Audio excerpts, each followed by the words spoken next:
Hey guys, what's up? It's Scott Clark with Scooter Media, and today I'm going to show you a couple of different ways to speed up your video clips in Premiere Pro. On this channel, we provide filmmaking tutorials and tips and tricks, as well as doing some product reviews. So if you are new here, please consider subscribing. Let's get into it.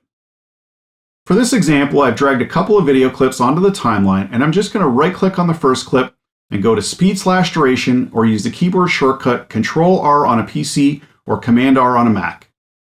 Now just increase the speed percentage and click OK, and your clip will be sped up.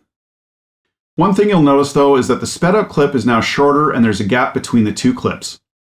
We can simply drag the second clip back, or if we go back and undo what we did and go back into the Speed/Duration window and check the Ripple Edit checkbox when we speed up the clip, it will automatically fill in the gap. Now you can see that our clip is sped up and there's no gap. Another way that we can speed up our clip is by holding down the third item in the toolbar and choosing the Rate Stretch tool, or by clicking the keyboard shortcut, which is the R button.